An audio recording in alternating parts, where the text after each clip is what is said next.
If you are a leader who wants to grow your skills, then it is worth looking to what new immigrants have to do when they come to a new country.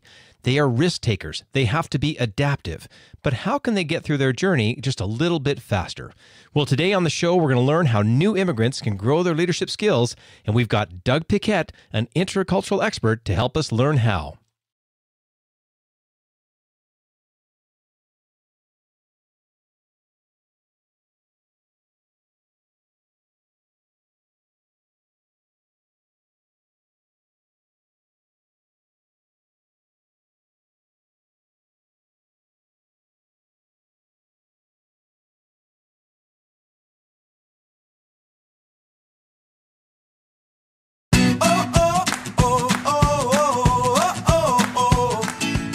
Are you a professional who wants to become a more effective leader? Then get ready for Daily Tips from the Coach, with the experience and inspiration to help you succeed in any leadership situation. You're listening to the Meeting Leadership Podcast with Gordon Shepherd.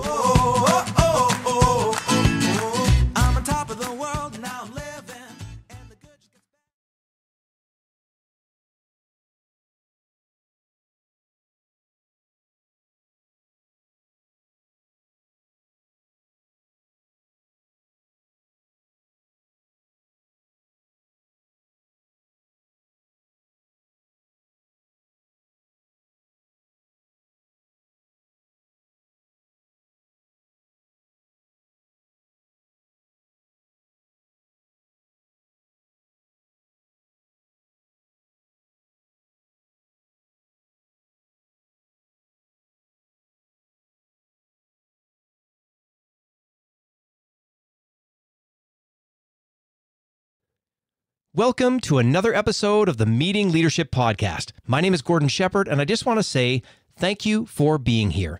Thank you for being the type of leader who wants to pick up another skill, another tip, another strategy, because you know that to be a great leader, you have to learn how to run a great meeting. And if you want to run a great meeting, you have to be a great leader. And you're coming to this podcast to pick up those things to do just that.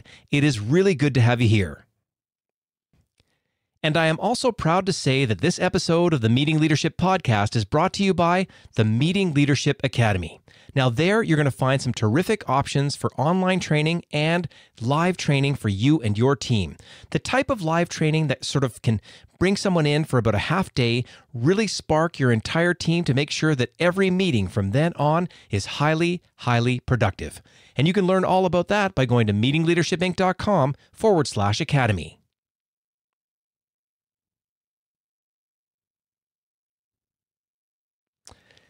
And now I am really excited to introduce today's show, which is titled How New Immigrants Can Grow Their Leadership Skills, and we're interviewing Doug Piquette, an intercultural leadership expert who's going to help us to understand about the work that he does and how that impacts leaders. Now, Doug, well, he's got more than 20 years of community development experience working in the nonprofit sector.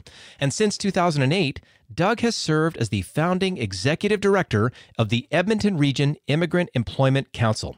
Now, this is a business-led, not-for-profit charity that brings leaders together to create and champion solutions that will integrate immigrants into the Edmonton Capital Region.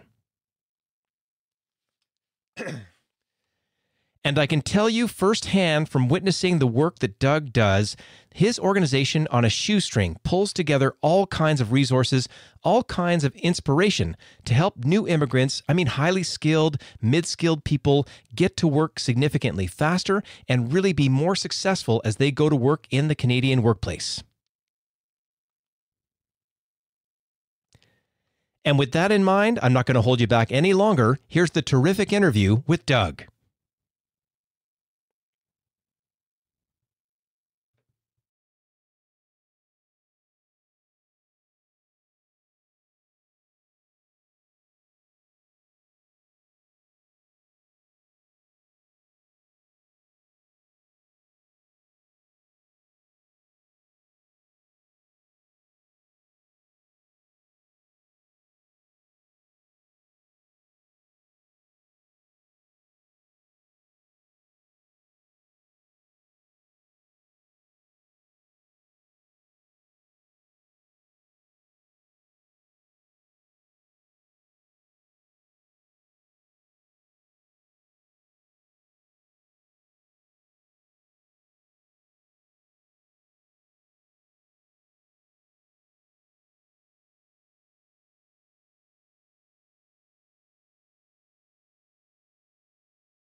Doug, welcome to the show. Good morning, Gord. How are you? Well, just really, really excited is what I am, honestly, because the chance to get you on the call here today to be able to talk to the audience about new immigrants and your perspective on leadership is going to be absolutely invaluable. And I know that so many people are going to be getting a ton of information out of the good value that you're going to bring to this conversation. But before we get started here, if people had met you for the first time, how would you describe yourself? Well, my name is Doug Piquette, and I'm the Executive Director of the Edmonton Region Immigrant Employment Council. And basically, our work is to help people integrate into Canadian work society. So that's, in a nutshell, what we like to refer our services as. Well, and lucky enough, because I know, you started this back in 2008, you built it from the ground up. You're the first founding executive director of this organization. You've got some really unique insights into when folks are coming from somewhere else, they're arriving in Canada, and then you're helping them to transition through. You'd be seeing a lot of leaders come from other places. Is that fair? Yeah, I would say that every single client of ours is either a leader currently or a leader in waiting or latent. And so they bring to the table, when they come to Edmonton, they bring to the table, sort of a different perspective and a journey under hat. And I think those kinds of experiences are the kinds of qualities I think leaders have already. They're willing to take risks. They're willing to leave a place that was possibly very, very comfortable, and then come to a place that might be a little uncomfortable for them when they move here. And this really speaks to the tenacity. I know I've been a presenter, thankfully, at one of your events, and what shocked me, being in front of 150 very sort of professionals, was their pedigree. I mean, these people, the only thing sort of holding them back in some cases was really just simply a language barrier, but their intelligence and their skill sets, and again, their drive to be here, establishing a new life, it's just absolutely remarkable. What are some of the sort of core leadership skills that you're seeing folks bring into the situation, and then how are you helping them to enhance them? Well, as I said before, I mean, I think just the fact that they're willing to take a risk, put themselves outside of their comfort zone, is probably the primary one. But I mean, if you think about the journey that many of these professionals are taking to come to Canada, and the process of, sort of adapting to a new reality and eventually moving into what we hope is full integration, is, I mean, for anybody, for all of the sort of business professionals out there, that journey is a tough one and quite daunting. So I would say that would be the foundation, I think, of these new leaders. But then they come here to learn, how, let's say, the business culture works here. In order to be successful, in order to adapt and integrate, they have to sort of do a lot of active listening, be good observers of behavior, and that can also be transferred through some of that peer-to-peer mentoring that we work with our clients on. And again, that transference of knowledge coming from the sector, whether they be engineers or accountants, or finance folks, that information gets transferred, and it just makes that journey a little bit easier and less rocks in the road, if you will. Well, and I know that in your work, you are dealing with leaders, coming from away, and also leaders locally, because you're sort of in between the businesses and these folks who are coming in. What sort of feedback are you getting, from the businesses that you would deal with or hear from in this area as you sort of put people together about the leadership qualities, again, that people are being able to apply in the workplace? Well, yeah, I mean, what we hear from, let's say, the mentors, for example, once somebody's been a mentor in our program, at first they're a little bit reluctant because they don't see themselves as mentors. And so once they go through that first relationship, then they start to see that, that they themselves have to be active listeners. They themselves have to be, sort of understanding and listening to how things are done in, let's say, another jurisdiction, another culture. So you're basically expanding that leadership capacity within the local business talent, but also, the roles kind of reverse at times, or they kind of go back and forth between the mentor and the mentee. One, at times the mentor is the listener. Sometimes the mentee is the listener, but the exchange goes back and forth, and so they're mutually learning about each other's sort of approaches, experiences. And so what ends up happening, I think, is there's a bit of a hybrid learning that goes on. So it's not just what people might think when you're in a mentored relationship, that the mentee comes here to the country and knows nothing. In fact, they know a lot of things. And as you said, they have such great expertise and experience to share, but they're kind of wanting to learn about how to be successful in that Canadian context. But then as the relationship moves forward, then the mentor starts asking questions a little bit about the jurisdictions or the cultures that they come from.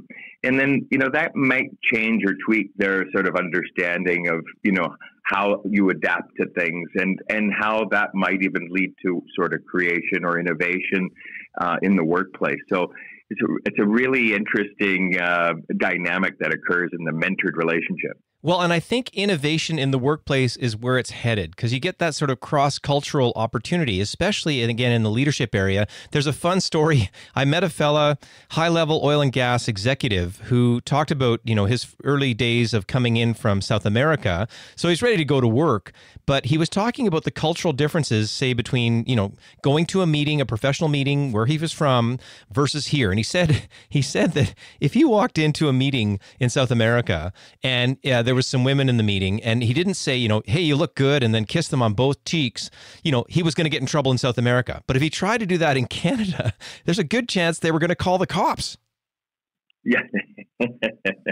Well, and I actually can relate to that experience, having worked in South America for 8 years, and I made quite a few faux pas. And part of that is that when it comes to sort of that intercultural piece, the big thing about interculturality or intercultural education is that the assumptions that we make.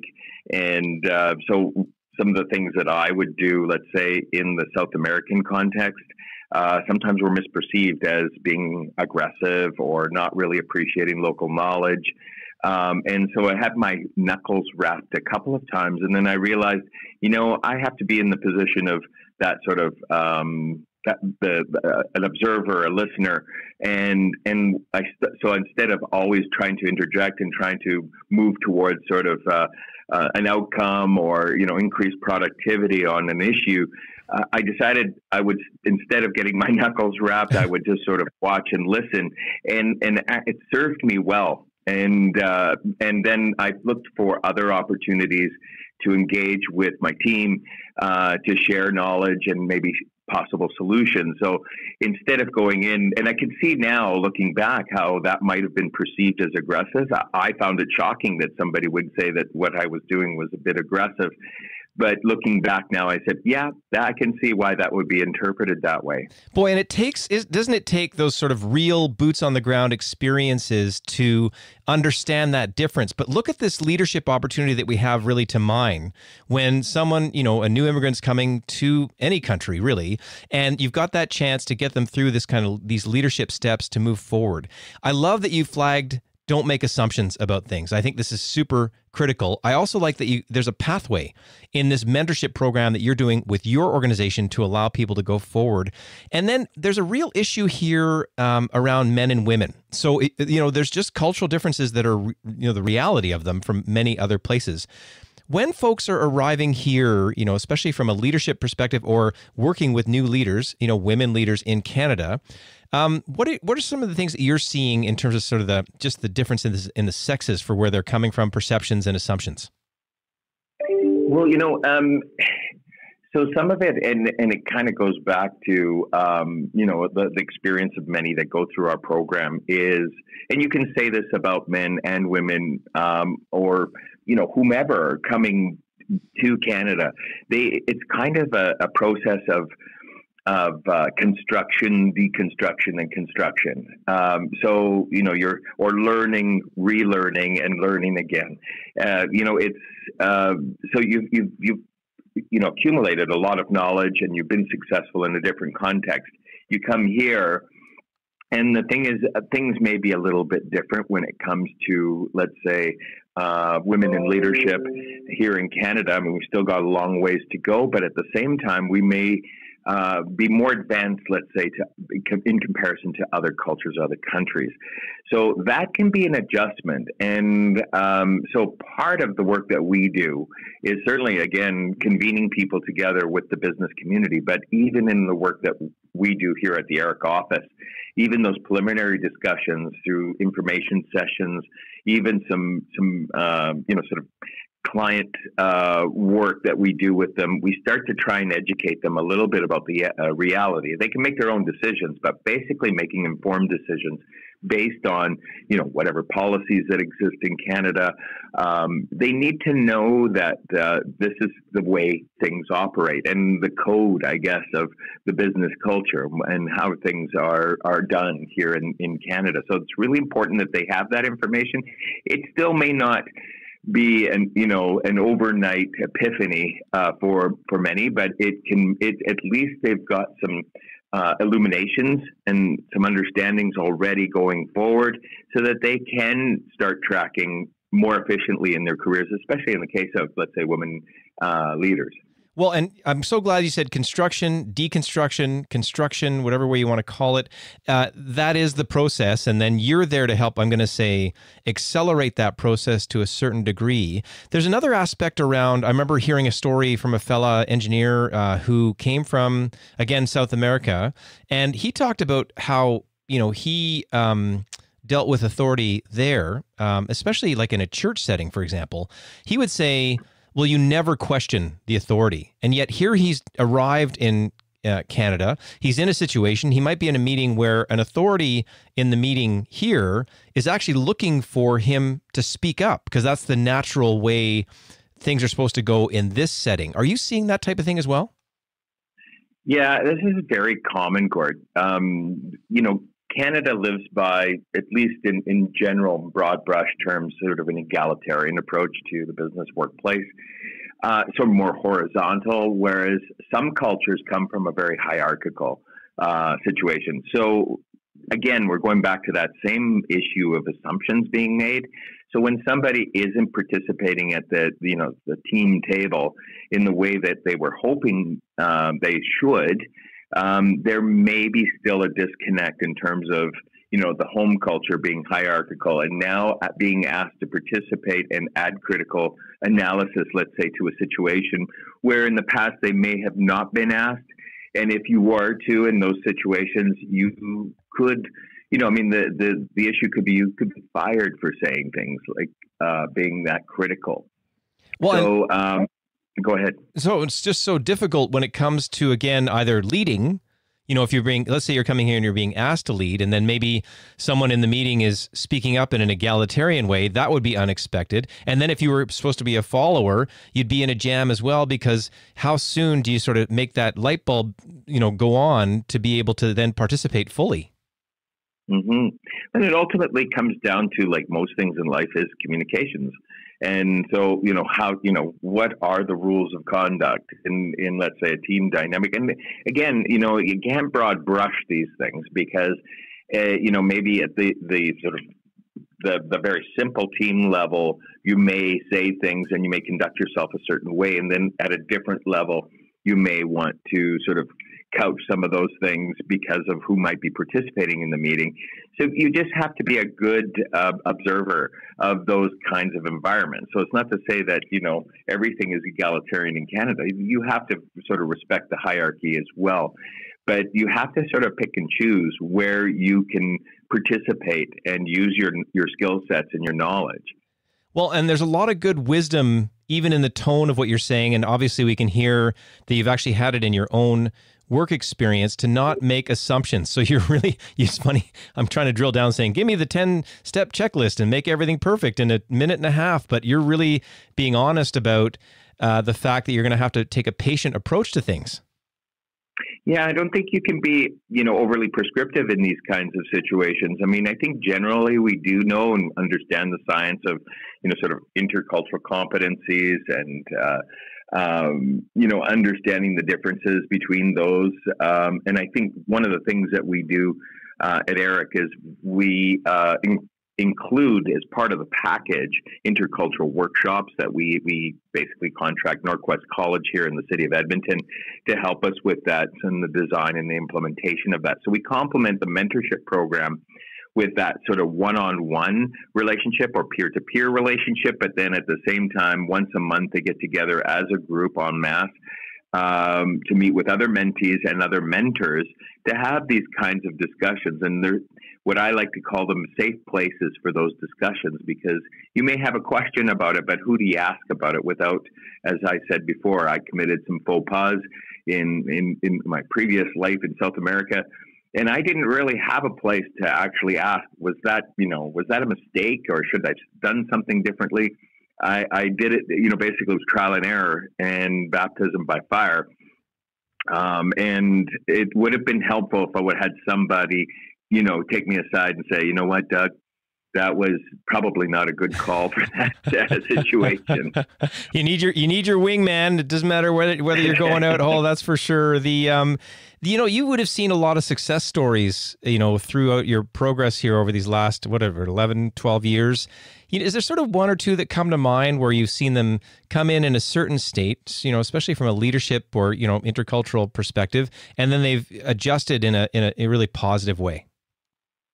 Well, each one is a success story. I mean, really, as soon as we're able to get them into the office, that's when their learning and their journey, really starts to take a real good step forward. But again, like I say, I've got a number of them, but one that comes to mind that's a recent one, a gentleman from Kenya, who's an IT project manager, and he was saddled with a really great mentor who works for a finance group here in Edmonton, and boy, they just worked in lockstep together, and we were really impressed by how they had their relationship work. In fact, I recall that the mentor had a 10-page PowerPoint that they shared with us, and this is not typical, but a 10-page PowerPoint that they shared, and basically it covered everything from how to invest money in Canada and, RSPs and so on, financial literacy elements, but also, some things regarding their careers. But this gentleman from Kenya really just took inspiration from his mentor, took his advice when it came to things like getting involved with, let's say, a volunteer opportunity. The gentleman from Kenya is now volunteering with the Project Management Institute here in Edmonton, and finding that as basically a way of giving back, making connections, building his social capital, but also a place to find out where some of those employment opportunities in the hidden job market. Because one of the things we ask our clients to do is, in Edmonton, we have the strong movement of volunteering, and so that is something that you can do socially, but it's a great strategy for people to look for opportunities. So it's a professional strategy as well. So when we ask people to volunteer, a lot of them react to it. It's like, well, you mean like give up some of my time for free? And so that it's a typical reaction from some cultures, some countries. And we're saying, no, you're actually, sort of almost a karmic thing where you give to the community, and, you'll reap the benefits socially, but you will also reap the benefits professionally. And it's been my experience, of course. I'm from rural Alberta, and having come to Edmonton, building my social capital here in the city was vicariously through volunteer efforts and getting involved with things that I was passionate about in terms of community. And that led to a number of different contacts, because I'm forever doing recruitment for our program. So when I find people who are like-minded or interested in mentoring, I do that through, some of my social time off, but also and use it to build my professional network. Well, in social capital, you can hear the joy that you have for that. And you also are being honest about the fact that that happens in so many different places. It happens at work. It happens when you volunteer. And it's a critical part of building yourself as a leader. I mean, this is super valuable in terms of, knowing that there are success stories that are happening a lot. You just pulled it. You said that's the most recent one, but I'm sure there are dozens and dozens and dozens of these stories that you have. So you must have a lot of fun going to work every day. You know what? I look forward to Mondays. I really do. I mean, when people talk and use cliched terms like, did you move the needle on this issue or this product or whatever? We really do. And I really get a chance to be a part of that. And I look forward to Mondays. I'm probably unique in some ways. I'm hoping more people find joy in coming to work on Mondays too, but I really do. And because every week is a number of different stories that come to our office, and people who are really ready, willing, and able to make a difference in their own lives. So our work is kind of not easy, but we're basically connectors. We're facilitators, a process. We're convening people. We're bringing people together from, let's say, the employer side and the employee side. And ultimately, I mean, if you look at the sort of larger vision, we are about, it's a business optic that we adhere to, but we're also community builders. So, I mean, we really want people that are coming through our office to remain in Edmonton, and remain in Alberta. And, basically it's an intrinsically rewarding work that I do. This is incredible. I just, it's funny. The last question that we usually ask in the interview is what inspires you. I think we just found out what inspires you. That was a really eloquent sort of ending to sort of our time here on the interview. I just so appreciate, again, I'm going to say the, not so much the tactical approach that we've taken today, but really the tone. There's time and patience that if it's invested, the leadership growth along with the intercultural sprinkling can really strengthen not only the new immigrants that are coming here, but our entire community as well. Doug, it's just been great to have you here. And I'm going to slow down for just a second because I know that people are going to want to get in touch with you. What's the best way to do that? Well, you can contact us, obviously, through my email at dpiquette, Piquette, at Eric, ERIEC.ca, or at our office, certainly by phone, 780-497-8866. And just as a reminder for folks, because, we'll explain it in the show notes as well, ERIC stands for? The Edmonton Region Immigrant Employment Council. Okay, thank you for saying that out loud again. So we're going to get the acronym and that explained in the show notes. We've heard so much of how beneficial it is. Doug, thank you so much for being on the show. Thanks for your interest, Gord.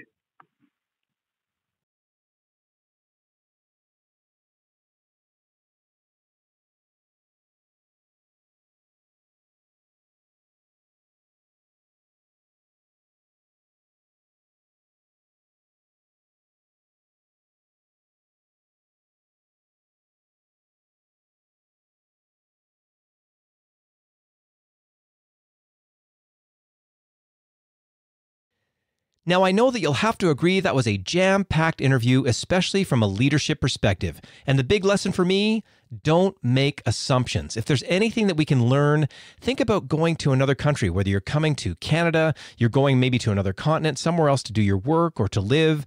You cannot assume what's happening in the local area, especially from a leadership perspective. What a valuable, valuable lesson.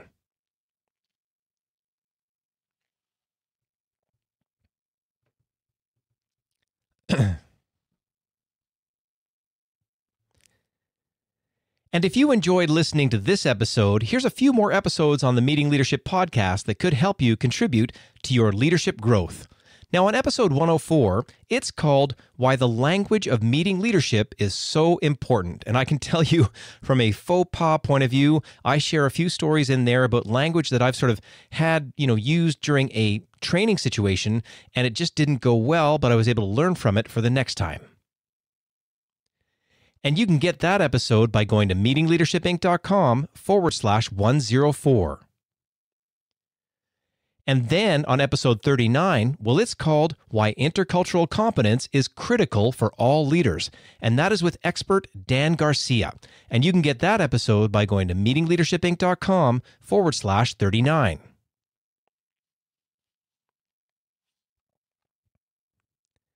And I also think you're going to get a lot out of episode 87 because it's called Speak Up, 5 Ways to Encourage Participation in Meetings. And you can get that episode by going to meetingleadershipinc.com/87.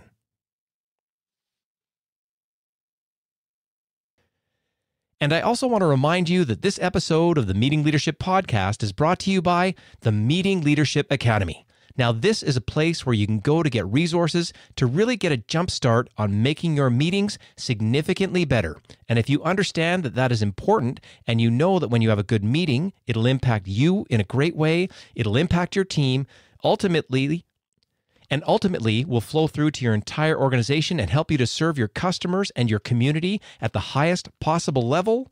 Well, if you want to learn about that, then visit meetingleadershipinc.com/academy.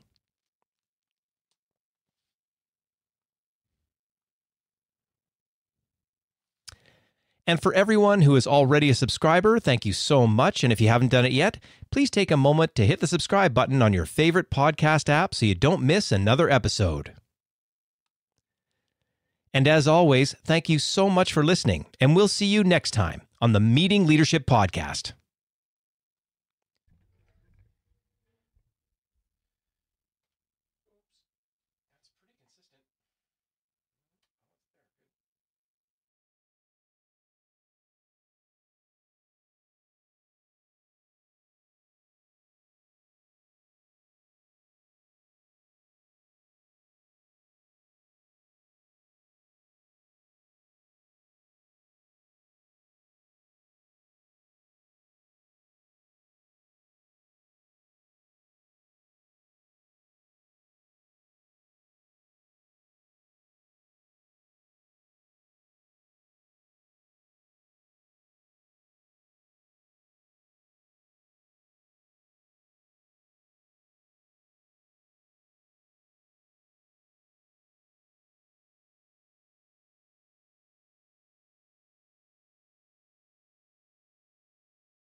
Thanks for listening to the Meeting Leadership Podcast. Be sure to subscribe for more strategies to help you become an outstanding leader. And don't forget to rate and review so we can bring you fresh content every day. We'll see you tomorrow, right here on the Meeting Leadership Podcast. I'm on top of the world, now I'm living. And the good just gets better, keeps on giving. Not even close to the end, it's just beginning.